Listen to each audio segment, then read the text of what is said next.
À la 7e place de notre classement des chanteurs issus de la télé qui vendent le plus d'albums, on retrouve avec plus de 800 000 exemplaires vendus, l'ouragan Alizé. Pendant près de 4 ans, la jeune Corse va enchaîner tube sur tube. Moi Lolita,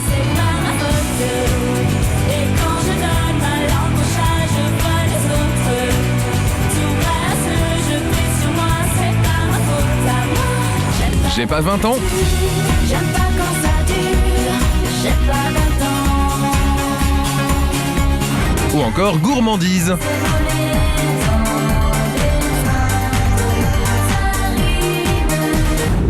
Le conte de fées d'Alizé démarre le 25 février 2000. Ce jour-là, la jeune Corse de 15 ans participe à une émission qui va changer sa vie à tout jamais. Beaucoup de gens pensent qu'il y a eu une rencontre entre Alizé et Mylène Farmer. C'est pas une rencontre. Mylène Farmer voit Alizé chanter dans Graines de Star.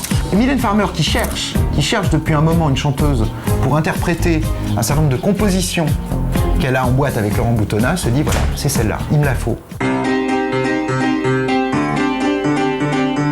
Et quelques semaines plus tard, Alizé quitte son île et s'envole pour Paris.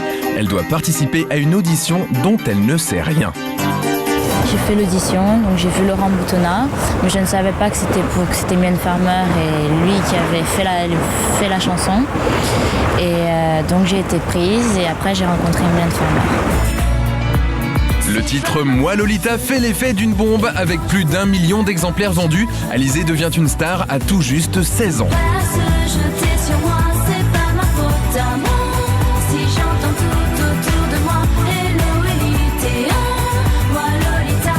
Elle a été reprise en main entièrement par le couple Mylène Farmer, Laurent Boutonnat. Ils l'ont relooké, ils ont fabriqué en fait une espèce de personnage fantasmagorique qu'eux avaient dans la tête. Ils l'avaient dessiné. Non, elle avait du talent aussi, elle a joué le jeu. Hein. Tout collait, elle chantait bien, elle était mignonne, elle a joué le jeu parfaitement. Mais c'est vraiment la chose de Mylène Farmer. Gourmandise, le premier album d'Alizé rencontre un succès phénoménal. 1 an après sa sortie, la jeune chanteuse devient la révélation féminine de l'année 2001, la consécration avant la chute. Le deuxième album marche beaucoup moins bien, c'est la déception. Est-ce qu'une Lolita, ça dure 10 ans?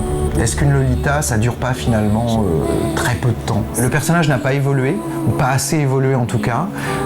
Alizé continuait à jouer la Lolita alors que certainement elle ne correspondait plus à cette image-là. Et puis les gens ont eu l'impression en fait qu'on leur servait 2 fois la même soupe. Mais en 2007, Alizé est de retour. Son 3e album, Psychédélis, s'annonce comme un disque crucial dans la carrière de la chanteuse. Maintenant, c'est intéressant parce qu'on va voir peut-être la vraie Alizé. Pour la première fois, on va voir qui est Alizé. Pour l'instant, on ne le sait pas.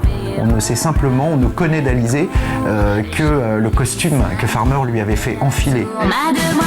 Le premier single de la chanteuse, Mademoiselle Juliette, est l'un des chouchous des radios. Et nous, au Hit, on parie que ça deviendra un énorme tube. Vous pourrez d'ailleurs le vérifier dès le 3 décembre dans les bacs.